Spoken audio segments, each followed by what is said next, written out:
Greetings, Ben Murray here with another edition of SaaS Metrics School. Welcome. Hope everyone's doing well. Talking today with a focus on early stage founders and first time founders and pre revenue founders here and the advisors that we need to start off on the right foot.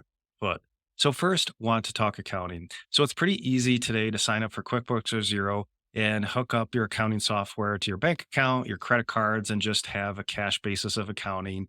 And so, some pretty simple financial statements. And that's fine. And it depends on your comfort level with accounting. And sometimes I see founders doing this for a couple million in revenue. But eventually we want to outsource that to a bookkeeper who has SaaS experience because we don't want to spend all our time doing the accounting, invoicing customers, handling AP.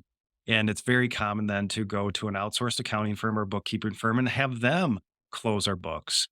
And one tip there is if you do this, if you go to a bookkeeper to have them take over your accounting, make sure they have SaaS experience. That's a common thing I see is that they don't have SaaS experience. So they really don't set up your chart of accounts correctly. They don't know how to set up your revenue correctly. So SaaS experience is key. So we can outsource our accounting to a firm that has experience with SaaS companies. And then the next advisor we need to look at is on the tax side. Now, of course, different countries, different rules and regulations, but mainly kind of addressing the US here where I'm based, but tax accounting.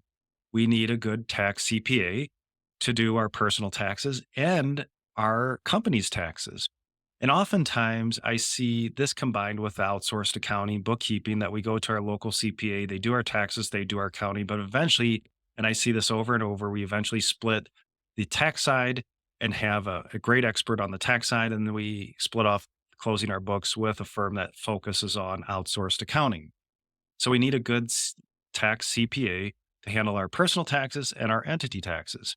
And then next, a corporate attorney. It's good to have one. Maybe you don't need one right away, but looking at entity structures, where should we file?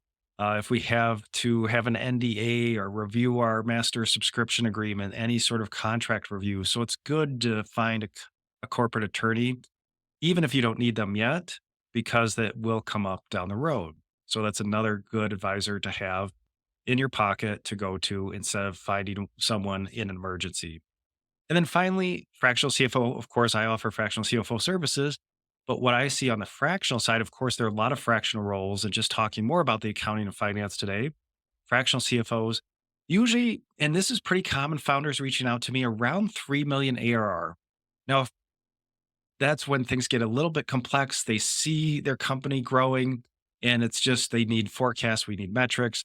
And usually around that 3 million ARR. Sometimes it happens earlier, sometimes it happens later, but usually that's kind of that pivot point that I see.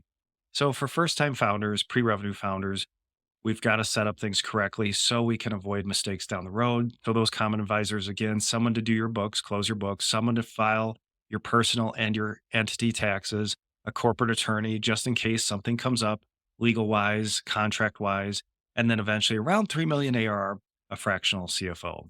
So just want to hit that real quick because those are the common advisors I see for pre-revenue and early stage. And of course, it grows from there. So I hope you enjoyed the episode today. Thanks.